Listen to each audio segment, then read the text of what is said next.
two ways I want to go here. To me, there's a parallel with Peter, where Jesus says the cock is going to crow 3 times, whatever, and you're going to have to deny me 3 times before the cock crows. That's what it is.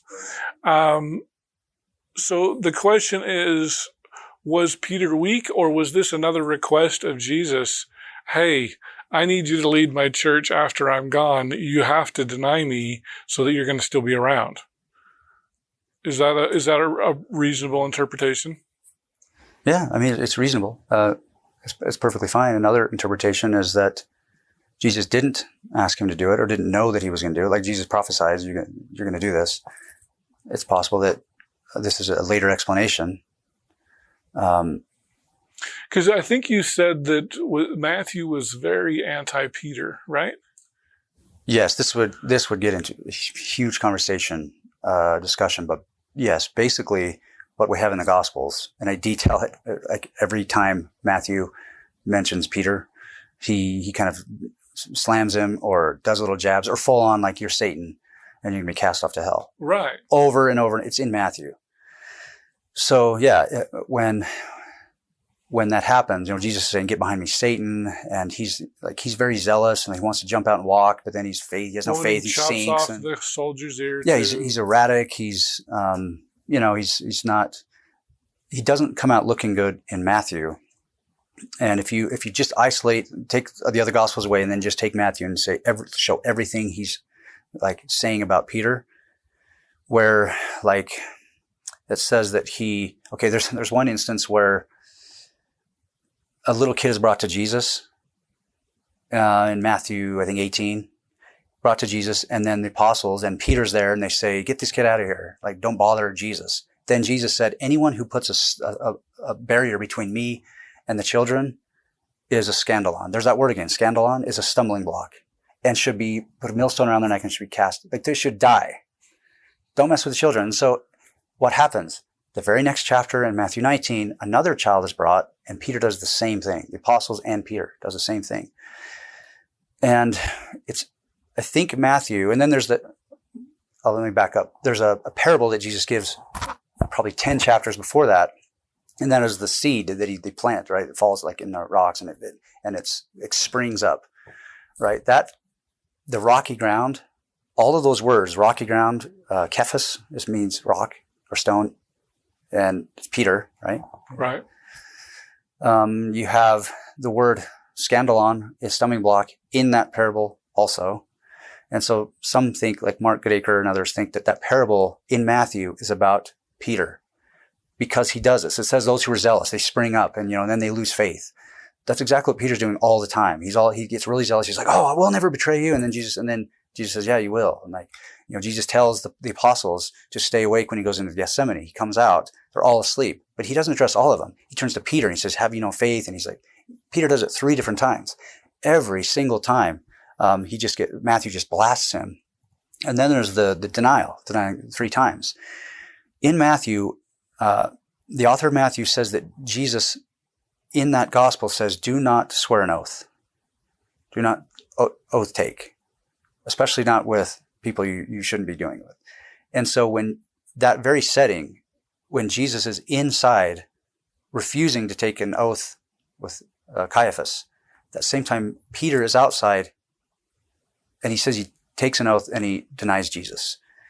And then in other places it says that those who take an oath will be cast off to hell. Like, there's all this language that if you look at what's happening in Peter and the language and Jesus says, and then you trace all those same words and those same settings and all the way throughout the gospel, like every single place that Jesus is mentioning those who do certain things that are going to be cast off to hell and there's going to be weeping and wailing, that's always Peter.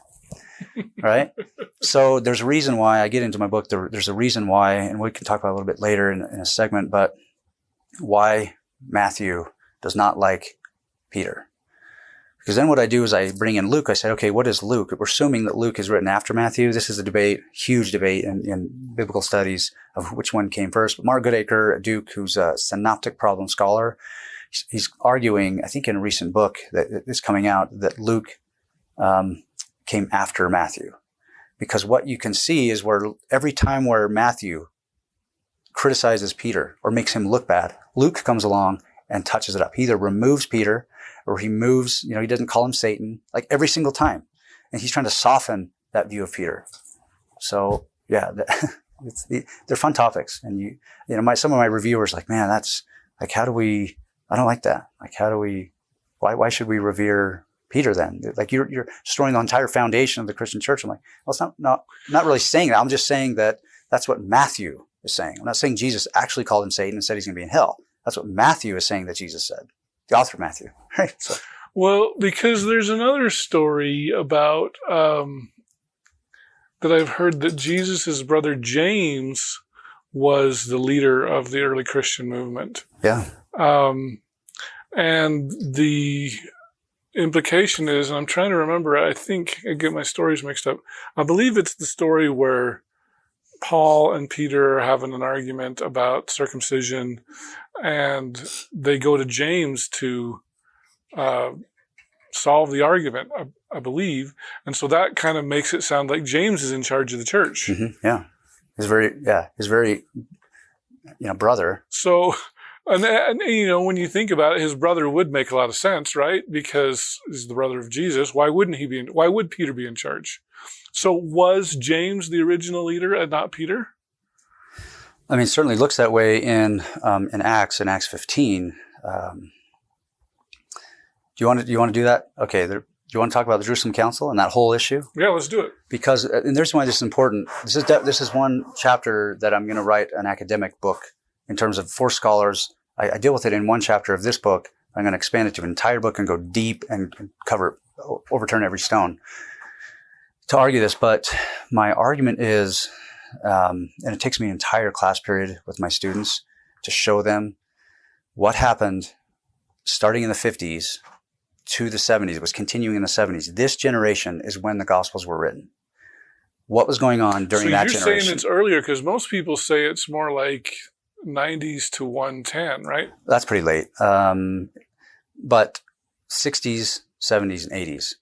And it could, even if it's in the 90s and 110s, 110s, that's pretty late. That's when the Gospels actually start showing up in early Christian literature. In the 110s to 120s. So there's got to be more time for them to circulate. Was it more of an oral tradition in the 60s then, do you think? Or was it written down that early?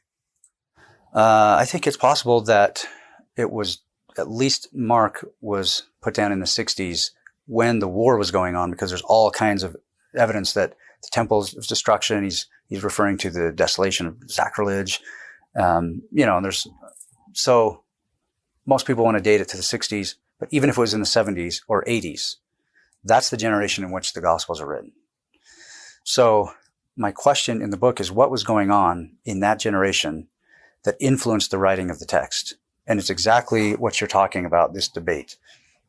In fact, I think I've got, you mind if I read?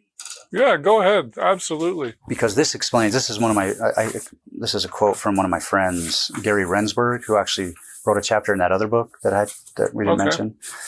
We can talk about that later. Where is it? Okay. Okay. So this is Gary Rensburg. He's a Jewish scholar at Rutgers. And I just threw this on some notes because I think this will explain, this will help. This is what I read to my students.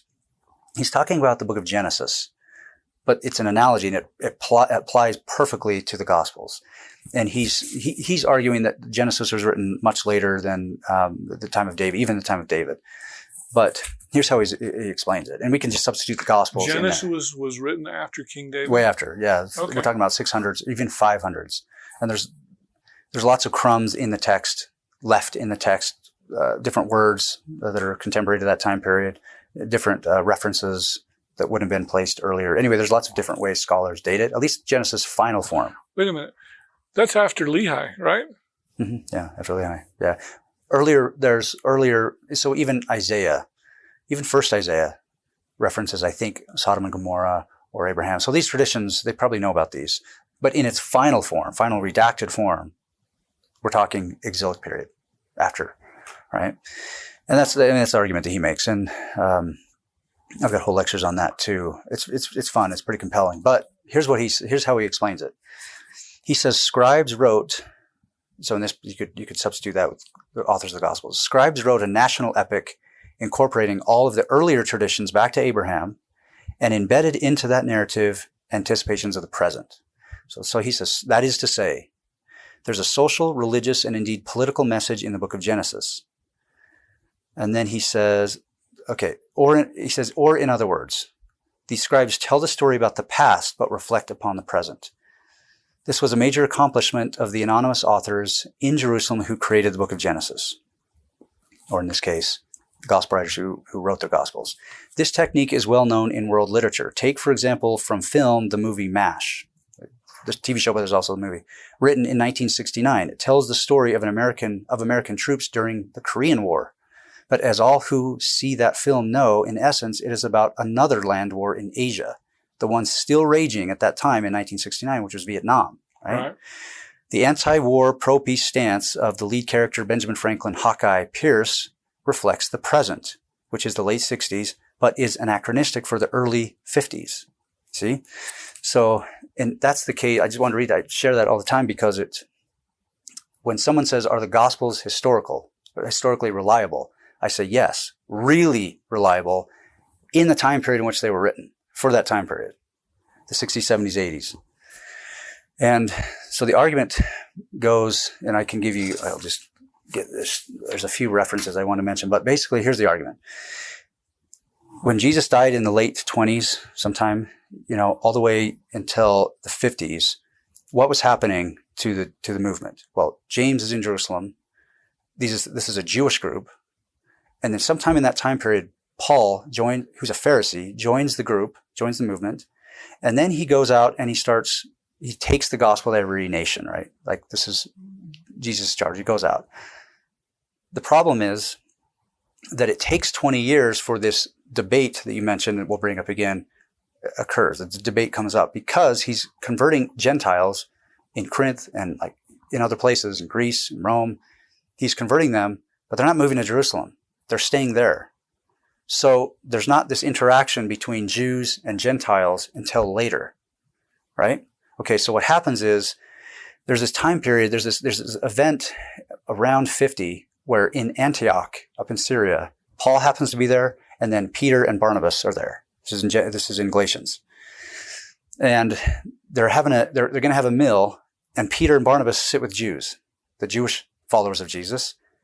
And Paul's sitting with the non-Jewish followers of Jesus, and he's furious because they won't eat together, they separate, and Peter's eating with those people, and he calls Peter and Barnabas hypocrites. Okay, so what does this sound like? You've got a meal. You have two groups not wanting to sit together because of purity reasons. You have one person calling another person a hypocrite, like what Pharisees were called, and it's like this. It's a mealtime setting. That sounds like the Gospels. All those settings where Jesus is eating with Pharisees, and they're having this discussion on whether outsiders should come in and be welcomed into the group. Okay, so you have that setting, and that raises a question. Like everything hits the fan, it comes to a head. We need to go to Jerusalem and discuss this. This is really the first time where this blew up. So they go to Jerusalem, and in Acts 15, the question is: should people who are non-Jewish be required to become Jews, convert to Judaism in order to be a member of the Jesus movement? Right? That's the question, right? Paul stands up and he says, these Gentiles only have to be immersed. That's the only part of the Jewish system, like to be immersed. That's it. James stands up and says, well, they don't have to be circumcised. They have to be immersed. But they also, and he quotes Leviticus 17 and 18, and he says they also have to follow some other laws, like important laws, Jewish laws. No eating the meat from an animal that was sacrificed to an idol. No eating, no drinking any blood of an animal. You can't eat from an animal that was strangled. Like these are like embedded right in Leviticus. And then also sexually pure. You can't engage in fornication. So they have to be immersed, and they do have to follow these key aspects of Jewish law. The analogies today, the word of wisdom, we do the same thing. We say members have to come in and they have to have no alcohol, no tobacco, no coffee, no tea. That's not the word of wisdom.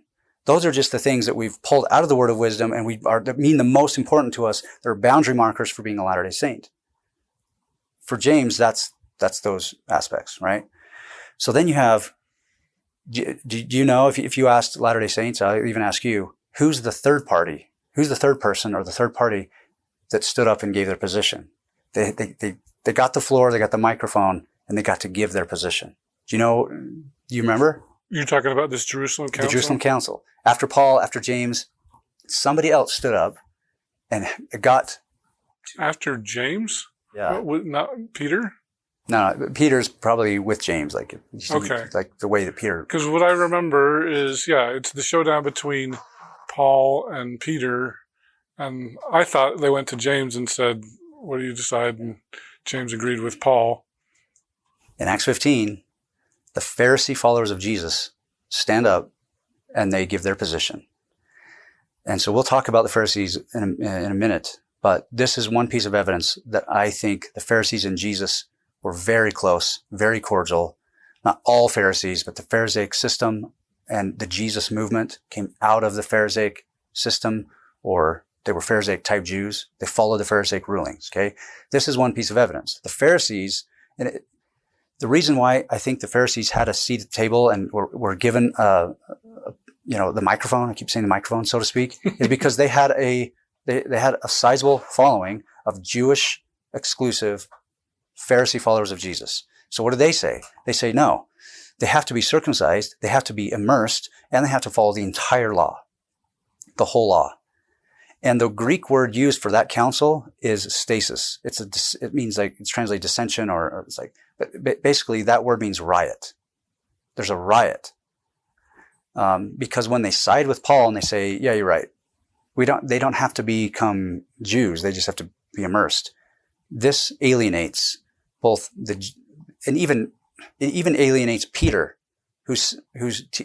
and James, who are the Jerusalem Jewish faction of the Jesus movement.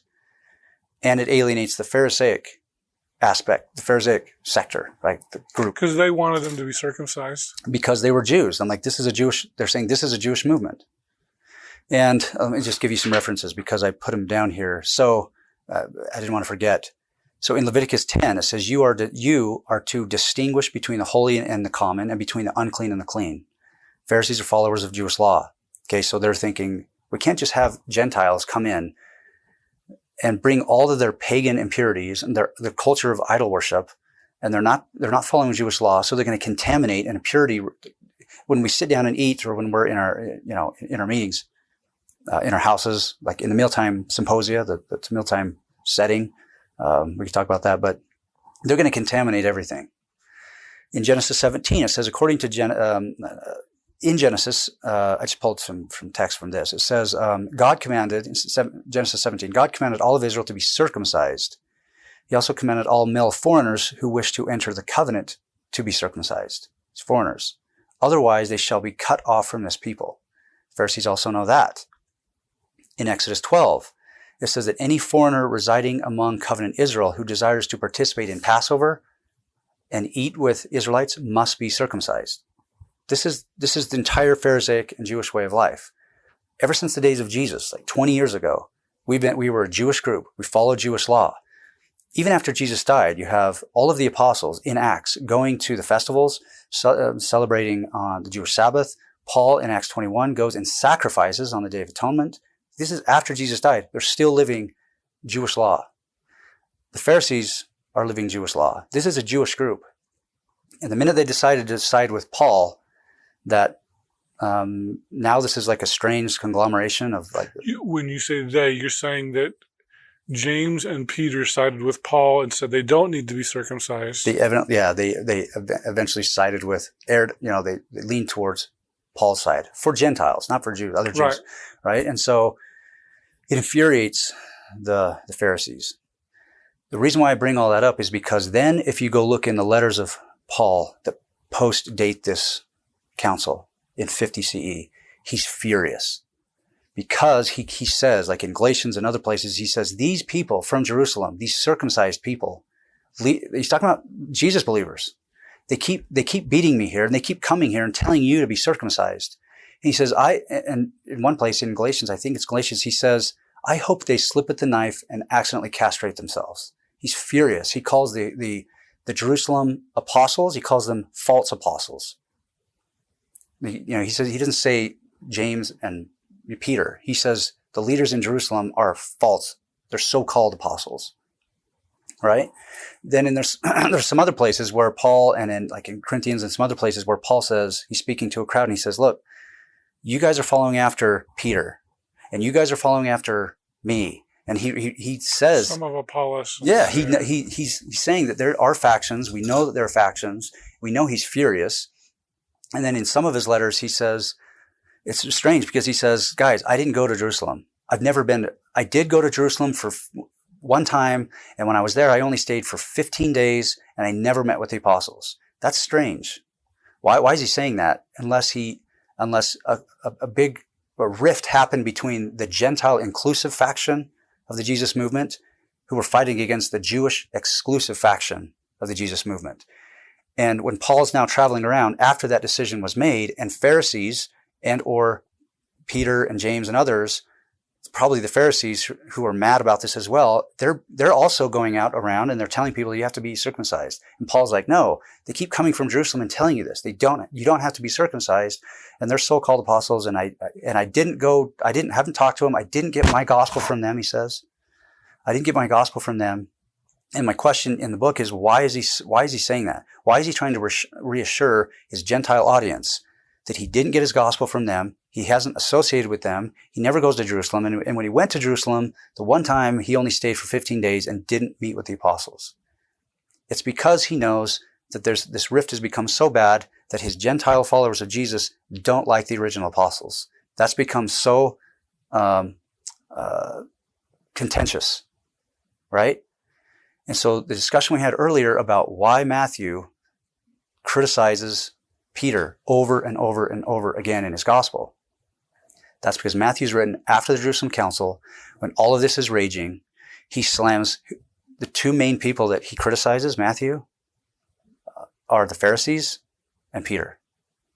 Why would he do that? Because he's a Pauline Christian. He's siding with the Pauline. Like, yes, he's writing to Jews, and yes, he's pulling in David and Moses and everything. But all throughout the Gospel of Matthew, he's showing that Gentiles have it. The Magi come. They're Gentiles. There's one place where Jesus meets a centurion, and he says, you are as faithful as I've ever seen. Right. No one in Israel has your faith. And it's just over and over. Like, there's a Gentile woman that shows up, and Jesus says, you have great faith. And Pilate looks amazing in the Gospel of Matthew.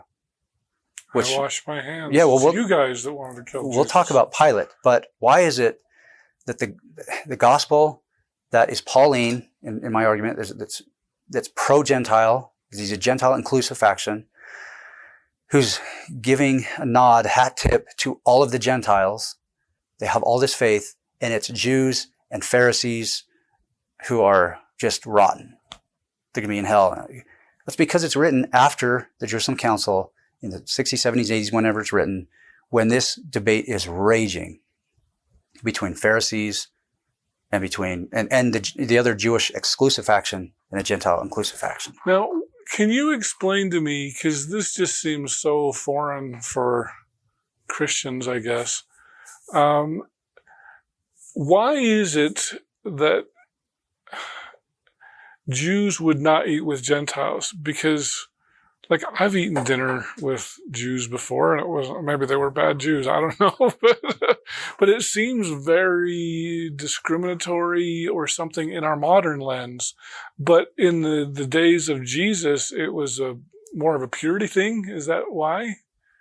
Yeah, it is. So and this is an important. What you're asking me now is an important key, an important point for my argument that I can make later on what happened, that the Pharisees and the Jesus movement were very cordial, and we don't see that rift until after. Like, you have the parting of the ways between the Pharisaic followers of Jesus and then the Pharisees in general and the Jesus movement.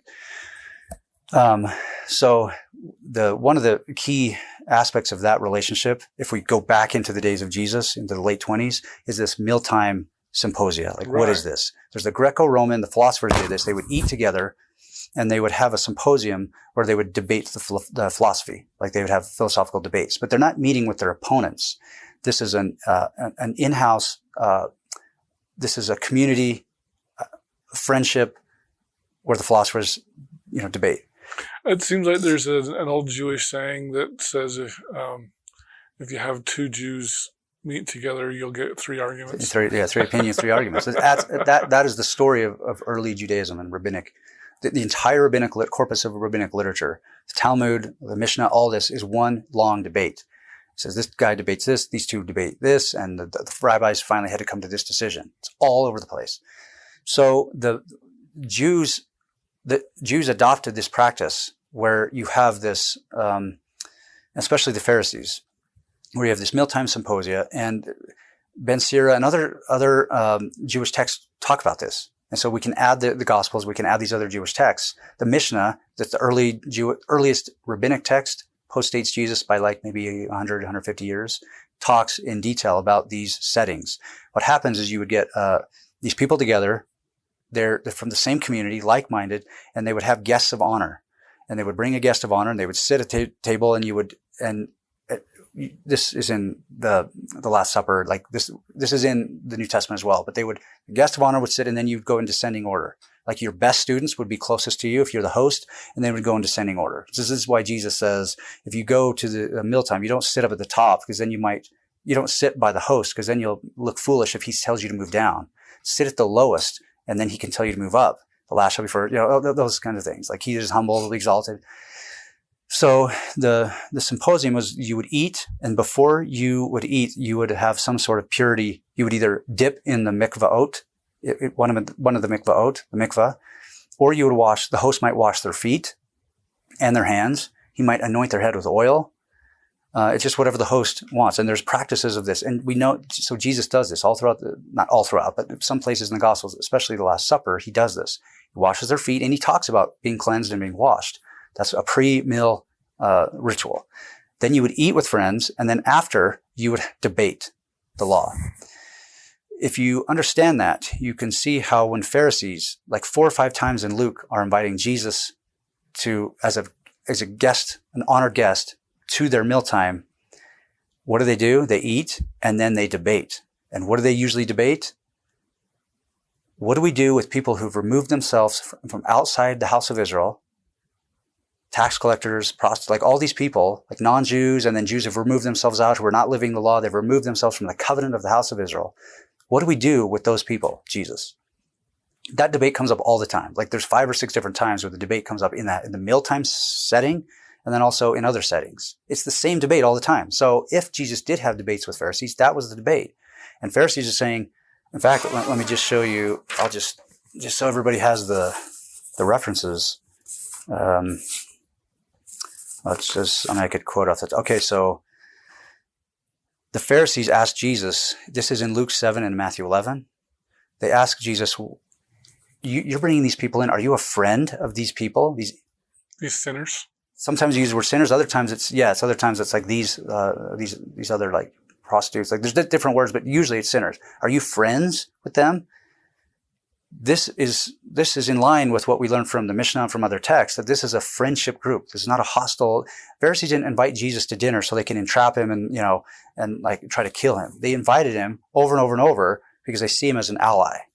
But they're confused by Jesus is bringing in these like people from outside the house of Israel, like Gentiles and other, or even if they're Jews, they're like tax collectors, which means they're like gangsters. They extort money. They engage in tax farming. They're handling money, which is impure. There's images imprinted on the money. So there's idol worship. This is why tax collectors are so, they're rejected. So that's the debate over and over and over. And there is, let me just show you.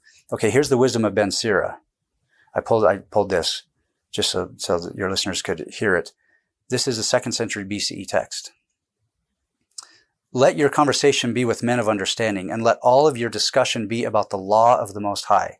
Let righteous men be your dinner companions, and let your glorying be in the fear of the Lord. Do not reprove your neighbor at the banquet of wine, and do not despise him in his merrymaking. Speak no word of reproach to him, and do not afflict him by making demands of him. Some scholars think that the wisdom of Ben Sira is written by a Pharisee. It's very Pharisaic. I don't know if we can say that for sure, but It's a Jewish text predating Jesus that talks about this issue, like talks about this setting. And it even says, let your dinner companions be righteous men. That is the most common word used in Josephus about Pharisees. Righteous. Dikaios and eusebia. Righteousness toward God, righteousness toward their fellow man. This defines Pharisaism. So I just bring that up because that's if Jesus is eating with Pharisees over and over and they're having these discussions with him, they're expected to debate. This is not the same kind of relationship that Jesus has with the temple establishment. Like Latter-day Saints and Christians in general just lump all of, they assume that everything is negative. Every question, unless a Pharisee says, Master, and then Jesus answers, and then the Pharisee says, okay, you're great, you're a holy man. Outside of those, every single episode is assumed to be negative. And we just lump Sadducees, priest establishment, Pharisees in one basket of people who want to entrap Jesus and get him killed. That's not the case. So anyway, we'll talk about the Pharisees, and this might come up again, but let me ask you, does this, when we're talking about the Jerusalem Council and parting of the ways and the nuances about how all of that played out, and then all of the Gospels were written with that in mind. The Gospels are written with these mealtime symposia where Jesus is with Pharisees debating the very thing that they were debating in the Jerusalem Council and in Antioch when Paul and Peter were eating with, separate. Does that make sense to you that the Gospels are written with that, that rift? Because all throughout the Gospels, they're eating together and the same thing comes up.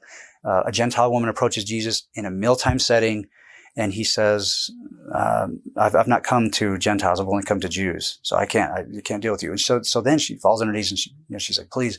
And then she says, okay, great. Dogs up from the table, right? Yeah. It's like Matthew. Is that a Matthew? Where I think that's in Matthew.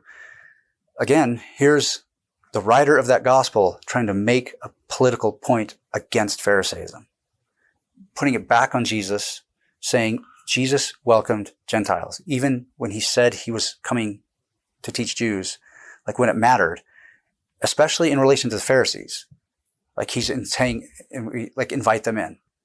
So it's funny because I've always heard that scholars say that this Jerusalem Council is a big deal, but you don't get that at church. Like, it's just Jesus was born, the Gospels, they all agree, and then they have this council and goes to the Gentiles, and that's why everybody can be a Christian now. I mean, that's right. And so to answer your question, no, that, like, I've always wondered why this Jerusalem Council was such a big deal to scholars, because normally we don't talk about this rift. I don't even think we recognize it as a rift of the Jewish Jesus followers versus the Gentile Jesus followers. Because especially in the LDS culture, we're very correlated. Well, of course, this is just the way things happened, and those people were wrong, and who cares about what they think? So we don't see that as kind of a civil war. I mean, would you say that's almost a civil war in Christianity? If you put all the pieces together and you see how mad Paul is, you see the word used, stasis, as a riot that broke out in the Jerusalem Council. You see how the Gospels they turn on Pharisees, which we'll talk about in a minute. Like everything. So we should make that more central. The problem is, we like to follow a nice timeline, and God's in charge, and, the star came and the wise men came and Jesus was born, and then he was 12 and preached. And then, of course, the Pharisees were wrong. And so, the gospel goes to everybody. I mean, that's the typical story. And I don't think that's just LDS. I think that's all of Christianity. That's right. Yeah. Yeah. In fact, it's not even just a major thing for scholars. Like when I put this research together, I was doing something else. Like I was talking about, I wrote my master's thesis on the Pharisees. So I was already thinking about these issues, and this will, guys, I guess will transition us to the issue about the Pharisees, but something didn't make sense to me. And I was trying to figure out why, like whatever happened, like why did Matthew, especially Matthew, just demonize the Pharisees so hard? He's coming so strong. Something happened. Because the way I'm seeing Pharisees and Josephus and everywhere else is not, and even in the Gospels, it's not warranted. So I started looking into why this is the case. And I was digging up all the research, and some scholars would dabble in like the Jerusalem Council. You look at the commentaries and it's just skimpy. Like it is talking about who the different positions are. And the question is whether Gentiles should be convert. Like that's all there. And scholars know that. But I couldn't find any Christian scholars, very few. There was one scholar who had a very small book where he was talking about this rift and why Peter, whether the gospel writers, Peter was a failed apostle or something. Like few people are talking about it. But I didn't find anyone who was making a robust argument that that the gospels were written in a context after the Jerusalem Council during that civil war between the Jewish exclusive followers of Jesus and the Gentile inclusive followers of Jesus. So even Christian scholars who were trained in who, they don't, that's not, that doesn't work for many of them because they don't want later writers to make political points and putting it and sticking it back on the 20s, the 20s when Jesus was alive. Because I know John Dominic Crossan for sure, one of his arguments was the Pharisees weren't that big of a deal in Jesus' day, but yeah, I just agree with that. Yeah, but then all of a sudden, the Pharisees are the enemy almost, especially in Matthew. And he said that didn't happen until much later. I mean, he basically agrees with what you're saying, that Jesus and the Pharisees were more buddy-buddy. Yeah, in that aspect, I agree with him. Yeah, you want to launch into it? You want to talk about it? Well, and I'd like to talk about that. And also, I think it's hard for me because you've got Pharisees, Sadducees. It seems like there's another group that I can't place. The Essenes, and there's fourth philosophy. The Essenes are kind of more Dead Sea Scroll people, right? Yeah, possibly. Okay. They're everywhere. And then some people assumed that the Qumran community was Essene. But there's a debate. There's a debate there. Okay. Because can we think of Sadducees as Presbyterians and Pharisees as Pentecostals and Essenes as Baptists or something like that? Can we think of them as like different denominations of Judaism, I guess? Yeah, you probably can. Okay, so I'll launch in, and if your eyes start to glaze over, just ask me a question, because I could go off for like an hour about all this. But in the way that if we want to go chronological, before Jesus comes on the scene and before like we deal with the 20s, basically what you have is in the 2nd century BCE, you have the Greeks in power, but then you have a revolt. You have the Maccabees, like the Hasmonean family, and then this family called the Maccabees. These guerrilla fighters. This is the intertestamental period. Yes. I'm trying to remember. I know Malachi wasn't the last book. Was it Daniel? Was that the last book? Daniel's really 2nd century. Yeah. And so between Daniel and Christ, this is the Maccabean period, right? Yeah. This is 2nd century, before Rome really comes on the scene in the 60s BCE. The Greeks are still there, and you have this time period where the Jews through the Hasmoneans took back their land, their geography, their temple, and for the first time in 400 years since the days of Jeremiah, days of Zedekiah. So it's been 400 years. They finally have an autonomous state where they now can have their own king. They can have like the priest, the high priest. The high priest was always there, but now they have the high priest and the king, and then they're ready to go. That's the first time you see Pharisees, come onto the scene. At least according to Josephus is writing later, but he's talking about this, and then there's little hints here and there in Maccabees and other places about what is happening. And I haven't made this argument strong in the book or anywhere else, just a little bit. I think Maccabees is also where we get Hanukkah, right? Yes. Yeah. Very watered down version of Hanukkah. and then it continues in the rabbinic period and grows. But that's the generation. And the Pharisees show up on the scene, and I make the argument that they're filling the role of the prophets, because you have prophets, priests, kings. The reason why I say that is because if you look at the role of prophets throughout the Hebrew Bible, they are constantly in communication with the king. They're kingmakers, and they could destroy a king's career. You see it with Jeremiah and Zedekiah.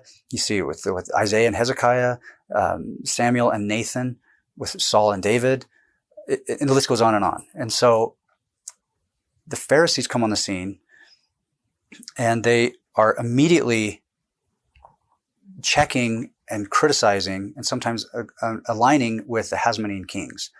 So you have Alexander Eunaeus, and then the short of it is he didn't side with the Pharisees, and it hurt him bad, because in Josephus it says the masses followed the rulings of the Pharisees. They were teachers of the law. They were righteous, like they were religiously devoted people. And so Alexander Eunaeus, he makes a mistake, and he doesn't ally himself with them. And so people riot him, and he doesn't listen to him, and he's a failed king. And so he tells his successor, Alexander Salome, a queen, he tells his wife, he says, I think it's his wife, he says, bring the Pharisees back into your administration, so to speak. You'll be able to accomplish what you want with the people. The people won't hate you, right? So then she brings the Pharisees in, and then her successor, John Hyrcanus, same thing. He brings them in. He says, I want to be righteous. I want to be more God-fearing, and I want to follow Jewish law. So can you guys help me? Like the exact quotes in the book that I show this. He says, can you help me? So you get this idea where the Pharisees coming on the scene, where they look and act like the former prophets. They're gatekeepers of the law. They keep the king in check. The masses are following them and their rulings. And so that's, and then Pharisaism stays strong for 200 years, at least if we take Josephus at his word, that these were people that they retained the support of the populace. And he says that they did not chase luxuries. They avoided a life of luxury and delicacies and food. They lived a simple lifestyle. They were cordial to the masses. They didn't speak over the elderly. Like they didn't make the elderly. He says all this in passing, but he has these hints, like we put all the pieces together and we gather, okay, this is what Pharisaism means. They're very cordial. They're lenient in punishment. He says more lenient than all the other groups. Okay, so then we put the Pharisees there, but then the Sadducees are a group who are priestly. There's some Sadducean families who are priestly. They're of priestly descent.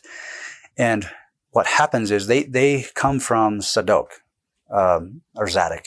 This is the high priest at the time of David. That's their descendants, or they claim is, that they're rightful heirs of the priesthood. What happens is you have this group that breaks away.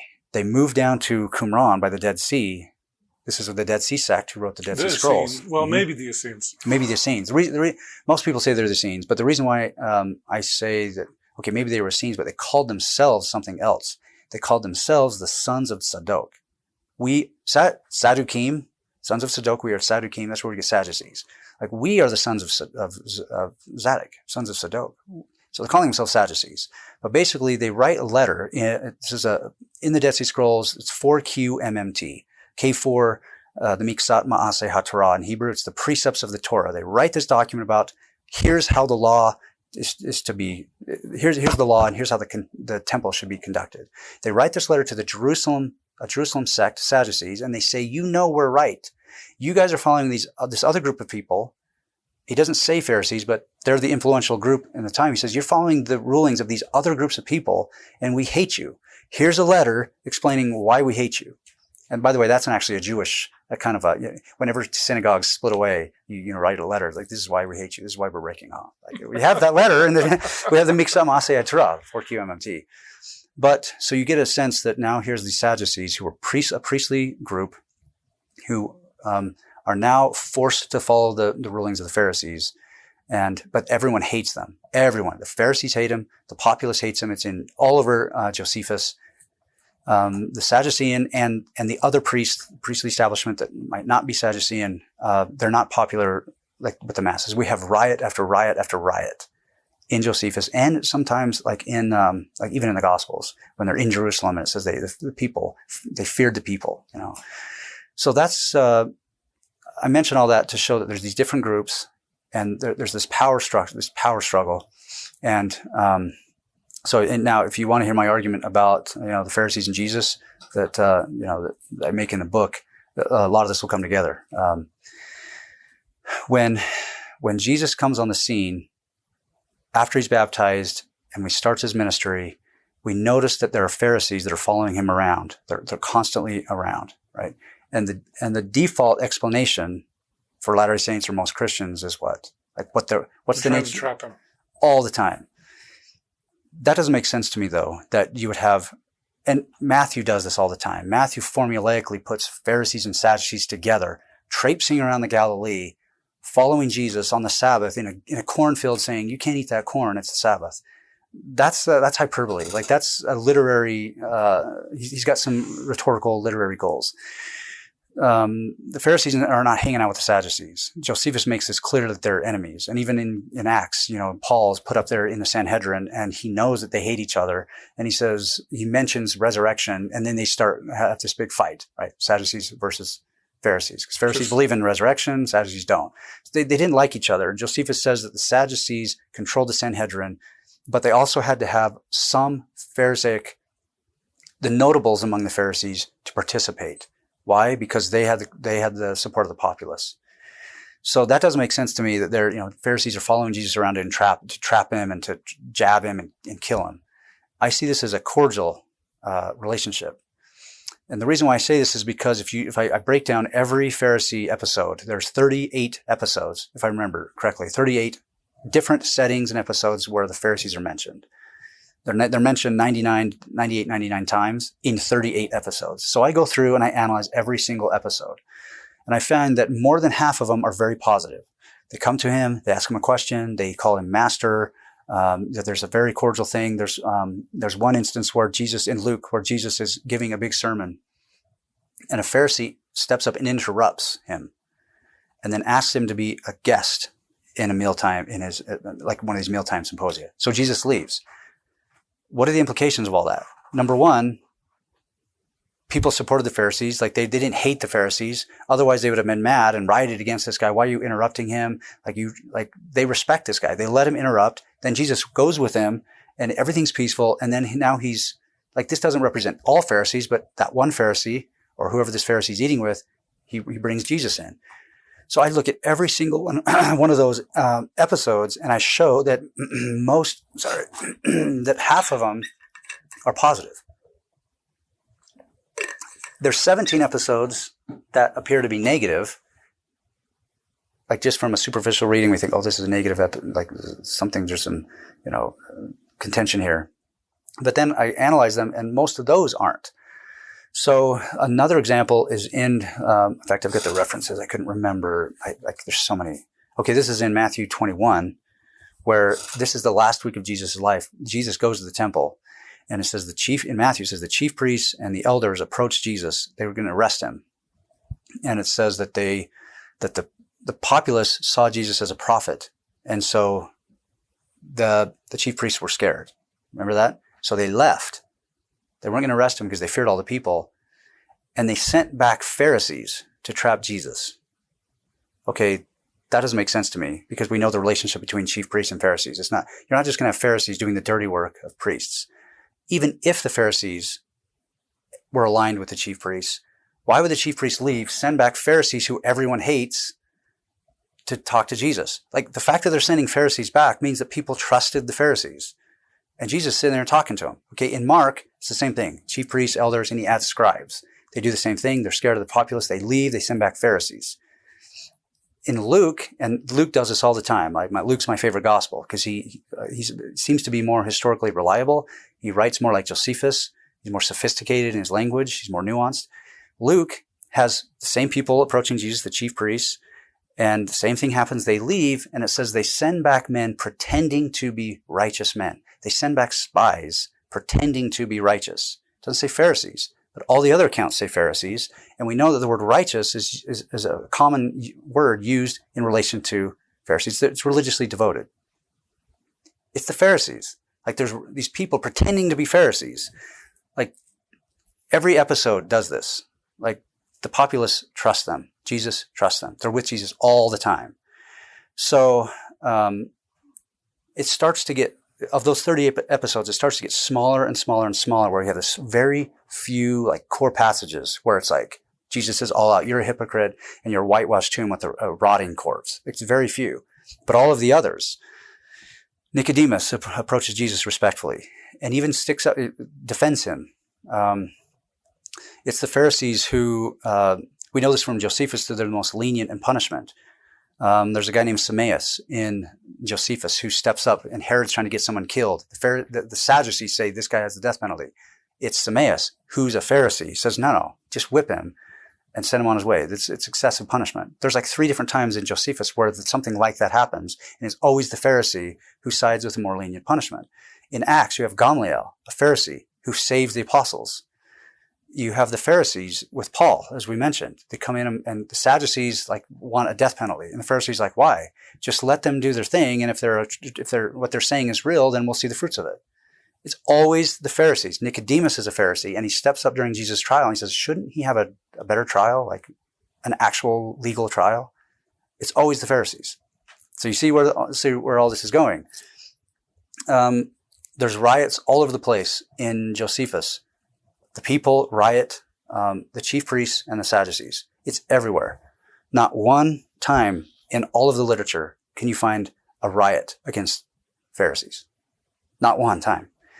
If they were so bad and they wanted to stone people and they were chasing holy men, miracle workers around Galilee, trying to get him, to trap him, and they were conspiring to kill him, don't you think everyone would hate them? Right? They never do. If Peter is willing to pull out a sword and chop a guy's ear off and fight for Jesus, why isn't he threatened by Pharisees and fighting for him? Like they're always with him. It's a Pharisee who approaches Jesus in Luke and says, Herod's trying to kill you. Herod Antipas is trying to kill you. He's up in the region of the Galilee where John was stationed. Where he killed John. It says he was going after Jesus. It was a Pharisee, not one Pharisee. The Pharisees told him, which is why he went to Jerusalem in the first place. On his way to Jerusalem, Pharisees are with him. And in Luke, we have all of these stories where Pharisees are asking him questions about, they continue this debate about those Gentiles or those people who were outside the house of Israel or those who were like outside the covenant. And all of that is rich to tell us the story. So do you remember a Pharisee says, let's talk about this again. What do you do with these sinners or these people who remove, how do you engage them? Like, I see you with them all the time, but like, what's your philosophy about how to deal with them? And Jesus says, okay, I'll give you 3 parables. If you have 99 sheep and you have one that goes astray, like, what do you do? And you go find the lost sheep, right? Just the implication of that story is that Jesus is putting the Pharisees with him in the role of the shepherd. He's not saying, Pharisees, you're the one sheep. You guys, I need to bring you back because you guys are just corrupt. No, he's saying the Pharisees the one asking the question. And he says, you and I need to go find the lost sheep. Like, we're all among the 99. We're the shepherds. Like, you just want to be with yourselves, the Pharisees and the people who believe it. But what about the lost sheep? Okay. Then he gives the lost coin, and then he gives the parable of the prodigal and his brother, or we call it the prodigal son sometimes, but the parable of the prodigal and his brother. Again, you have this debate where a son he goes out of his way to remove himself outside the house of Israel. How do we know that? Because he's in a Gentile city with pigs and he's paying for prostitutes. And so it's not just that he took his inheritance and left. He went out of his way to remove himself from covenant Israel. Okay. He spends all his money. He's with pigs. He comes back, and Jesus again puts the Pharisees in the older brother position. He says, you and I need to welcome these people that we keep talking about and bring them in. And again, there's that mealtime scenario. He kills a fatted calf and like, I don't want to go in the meal. The brother does not go in the meal time. Like, he leaves. They're like, I'm not going to go eat with him. I should have the meal. Right? So that's their debate. The implication is that the Pharisees are the brother of the prodigal son. And then in the story, the father says, all that is mine, you're perfect. You're doing what you're supposed to do. And he says, all that is mine is yours. So that's every single episode of the Pharisees comes out positive, with very few episodes that are highly negative. So that's, when they approach, I could just go out forever. When they approach Jericho, They leave Jerusalem and Jesus is going down. Before he gets to Jerusalem, they're approaching Jericho, and a man yells out, "You're the Messiah." He says, "You're the king. You're the Davidic king," right? The apostle, it says that his disciples tell him to be quiet. And it's confusing to some Latter-day Saints or some Christian who's like, why are they mean to this guy? He's sitting on the side of the road as they approach Jericho. He's yelling out, "Son of David." And they said, "You need to be quiet." Most people don't remember that episode. What they do remember is after Jesus leaves Jericho and goes the 15-mile trek west to Jerusalem, comes up on the Mount of Olives, when they're having the parade of the donkey, the Messianic parade, when they're halfway down, the same thing happens. The people start yelling out, "Messiah, Son of David." And who is it there that, I kicked your camera. Is it still good? Yeah. Who is it there that says, "Jesus, tell your disciples to be quiet"? In that instance, it's the Pharisees. What's happening is that these are two aristocratic and priestly hubs, Jericho and Jerusalem. You do not approach these cities during Passover and have people yelling out, "You're the Messiah, you're the new Davidic king." Like, you'll get killed within 2 days. That's what happened to Jesus, right? So when Latter-day Saints read this scripture, and they're not, if we're not very sophisticated with our understanding of the Pharisees, we assume, oh, there are the Pharisees again, all along the way, jabbing Jesus and, making it hard for him and saying, "Be quiet. We don't want you to say that because you're a blasphemer," or whatever, however we interpret that. That's not what they're doing at all. They're saying, "Be quiet as you enter these priestly hubs, political hubs, you'll get killed." It's a Pharisee. It's the Pharisees who are trying to protect him. So, that's my argument. Is basically, I go off for pages upon pages, 3 chapters explaining all this, but I see Jesus working with the Pharisees, and all of that rhetoric and invective, all that polemic, hypocrites, a lot of that is coming after the Jerusalem Council, when, especially in Matthew, he's using all this language. And that is, I could just explain real quick, if you got time, like how much time I got. Are you still good? I have time, yeah. Okay. That's the one I spent a whole chapter explaining. What about those few places where Jesus goes, like he's calling them hypocrites, or he goes into a synagogue and there's a man with a withered hand, like a lame arm, and the Pharisees are there. And in Matthew and Mark, Jesus heals them. He didn't touch him, because in Jewish law, you can't work on the Sabbath or engage in medical practice, because it's considered work, right? So it's kind of nuanced, but he just speaks it. And then it says that the Pharisees went out. They were furious, and they went out and plotted to destroy him. Even Bruce McConkie, I keep kicking your thing. I'll turn here. Even Bruce McConkie in his commentary says this is really draconian. It's really weird. It's strange. I don't get it. Okay, well, again, if we look at Luke, remember, I always go to Luke. What does he say? And he says that when Jesus heals the man only by speech, which is not, it's not work. There's no Jewish text that says you can get in trouble for speaking anything. Only in the Dead Sea Scrolls we have something where somebody says they engage in business and idle speak on the Sabbath. They're punished and they have to go set off by themselves or something. Like, they're not being killed, right? They have to remove themselves. And so in Luke, it says that they were filled with anoia, which is bewilderment or confusion. And then they went out and they discussed the case of Jesus. They were annoyed and they were confused. Like, who's this Jesus guy? And this is early in his ministry. Who is this Jesus guy? Like, how do we understand what he's doing? Is he working? How do we, but it doesn't get translated that way. We take Matthew, who's on purpose trying to slander Pharisees for a reason, and we run with that. The story doesn't make sense. And that's because there's this rhetoric, this issue of Greco-Roman, polemic, when you use polemic and invective and name calling. And the short of it is you have like Cicero and Aristotle. They write these whole books on how to destroy your political opponent. I spend a lot of time in the book, but this nutshell is that they have these books where the philosophers will follow, how to defeat your opponent in the eyes of the people. So if somebody thinks your opponent is brave. I think the current Republicans and Democrats use that playbook all the time. This is, yeah. I pull in some social science about a lot of this stuff. I'm quoting Sigmund Freud and a lot of these people that discuss what happens with groups who are very close in ideals and also geography and everything, and how those rifts really happen They're the fiercest.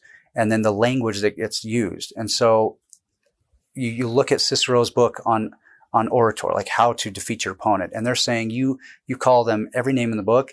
And what you do is you take what seems like the Epicureans and the Stoics and whoever is debating, like the people might not know the differences between us. So we have to find those little differences and magnify them and make them huge and say, and also call them money. Like, you guys are doing this for money. You guys are hypocrites. That word is everywhere. You guys are vipers. Like, you're, I got a whole list of all the common words, show up. And so, it just reminded me of political discourse. It's everywhere. Yes, it's absolutely the case. And it's silly because you have Lucian, who's a Roman satirist. He writes satire, and he makes fun of philosophers who do this. He's like, they tell lies of each other, and they try to like tell the biggest like lies and call each other hypocrites. And he himself, like, he sort of slanders them. And this is I detail this and show that this is exactly what Matthew and the Jesus community, some of the community, are doing with their opponents, the Pharisees. Because Lucian actually says all of these philosophers are like these people who dress in these really nice robes and they look magnificent. But if you could see their scrawny little bodies, they remove their robe and they're like, people would laugh at them because they're so scrawny. Whitewashed tombs, you look pretty on the outside and you have a rotting, corpse. And it's just, I detail every time, like you're doing this for money. That's all over the place. So there is that issue of using rhetoric, and Josephus does this.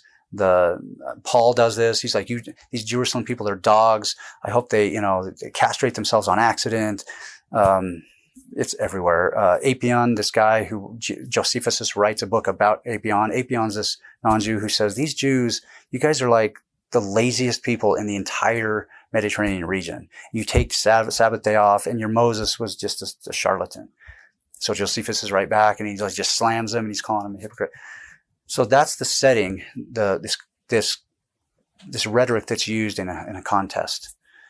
That's where I place a hypocrite. And the word for hypocrite is important because it means play actor. And I went and looked up, I'm not a classical scholar, so I had to go look up all the research on what a play actor did and how a play actor was viewed in the Roman society. Play actors were revered. The word is hypocrites, play actor, hypocrite. In Greece, they were revered. In Rome, they were despised. A soldier could not be an actor at the play. He would risk being charged with capital punishment and be thrown in prison. And so and if you look up what this means, like these are free foreigners. These are a lot of the plays where play actors were assumed to be prostitutes. And the reason why is because you can't trust them. There's these unscrupulous people who you can't trust. Their very skill is to deceive you. Their act. And so you don't know who they really are. You don't do business with them. They don't have Roman citizenship, and they don't have the same privileges. When Matthew is calling these Pharisees hypocrites, all of that baggage of a play actor, of the worst kind of person, the dark underbelly of society, he's dumping on the Pharisees because he wants to really what he's saying is like Pharisees should be demonized. They should have their Roman citizenship removed if they're Roman citizens, and so this is those very few core passages of the Pharisees that largely Matthew is criticizing them. That's where I place that rhetoric. Because even in Matthew 23, which is hypocrite and you guys are whitewashed tombs and all that, even there, Jesus at the beginning says, listen to the Pharisees, and follow the law, but even do it better than the Pharisees, because the Pharisees preach a good law. Like he's giving them a compliment. And a lot of it, and even like in Matthew, the fact that the word hypocrite back then does not mean somebody who preaches one thing and does another. That's what we say it means. What it means is that somebody who's living the law. It's like an actor, like they're playing the part. We can see that they're playing the part, but they're not genuine. The fact that Matthew is saying that Pharisees over and over are hypocrites means that he's acknowledging he's like giving them a backhanded compliment. He doesn't realize he's complimenting them. He's saying they're actually doing what they're supposed to be doing. They're living the law, but their heart's not in the right place. Once you get into the situation where you're judging people's motives, and you can say, yeah, but they don't really mean it. They're scum, like they're hypocrites. I mean, that by the way he's calling them that, it's actually good for my argument, right? Because, and there's other places in Matthew where Jesus says, I've got the reference here, but Jesus says, it's actually in chapter 23, same Matthew 23, he says, and he's just blasting me. He says, you killed the prophets that came before us. And then I will bring prophets, or I will send prophets, and you'll kill them in the future. Okay, that is strange. Like, he's criticizing them for some ambiguous thing that they did in the past. Like, he says, you are descendants of those who killed the prophets. Which prophets? You're talking about 400 years ago at the time of Jeremiah, or 500 years ago, 600 years ago? And Jesus is going to condemn Pharisees for being descendants of those who killed the prophets. And then he says, in the future, you're going to kill those people as well. In other words, like, that's exactly what Cicero and, that's exactly what they're saying. Create this straw man and then, and then hack it to pieces, right? He didn't identify exactly what they were doing wrong. It's like this, you killed the prophets. So every single episode, every single time it works that way. And then they disappear from the trial. They're not at the trial. They're gone. Because most likely, if they were in the trial, they would have been like Nicodemus and Timaeus, and they would have been like Gamaliel, and Jesus would have got off. Jesus, let him alone. He would have got off. Yeah. So, I just want to state real quick that the reason why this is not just some scholarly thing that nobody cares about. Like, there's I can imagine Latter-day Saints saying this is interesting and all as an academic exercise, but it's really the parables and that other stuff that matters. So why does this matter? Why do I spend like 3 chapters, like really, detailing this? It's because the implications of this are that Latter-day Saints and Christians, and even before Latter-day Saints came, for 1700 years, you had Christians demonizing Jews, killing them, calling them Christ killers, and they did it to Jews in general and the priestly establishment, but also the Pharisees. And even like, if you were to, let's see if we Google Pharisees and Latter-day Saints. I don't know if let me see if let's just, okay, Pharisees. Well, because we use that term always in derision. Oh, you're just being pharisaical. Right. Yeah. Okay. So you got the first 3 are the church's website, and they're just basic, encyclopedia entries almost of Pharisees. Then after that, you get the first, after the church is like propped up positions, you have the first LDS Living, 4 signs you're acting like a Pharisee and how to stop now. I've seen this before. I didn't know it. I didn't know it would show up here, but I've seen that before, and actually sent LDS Living. Because we do that all the time. Is that anti-Semitic to call somebody a Pharisee? Yes, because what that implies, and what this is saying, and if you read that article, and actually sent LDS Living a message, I said, this is not good for our relations, for LDS Jewish relations. It's deeply anti-Semitic because you're going through and you're saying, are you a hypocrite? Do you judge people? Do you do this? And these are Israel's leaders. If it weren't for the Pharisees, the nation would have crumbled and died out after the temple was destroyed. But it was because of the Pharisees, who were proto-rabbis. They transitioned to the rabbis, the sages, who a lot of times, in some instances, they were Pharisaic. They traced their lineage back through the Pharisees. And you're demonizing an entire group of people and their leadership by saying they were hypocrites, faithless. They rejected the law. They rejected Jesus. And because of that, we are, without trying to be too sensational or dramatic, we are contributing to those millions of Jews' lives being lost all throughout the Middle Ages, culminating in the Holocaust, by perpetuating that interpretation. Because in Philadelphia in 2019, I think it was late 2018 or 2019, you had the Philadelphia synagogue shooter. Right. He goes in, guns down 11 people. They look at his social media, and he says, I did this because the Jews are the devil. John 8:44. Right? And so this is, as a Jewish studies scholar who knows the history about what happened to the Jewish people, Christians are not warranted to say that Jews killed Jesus.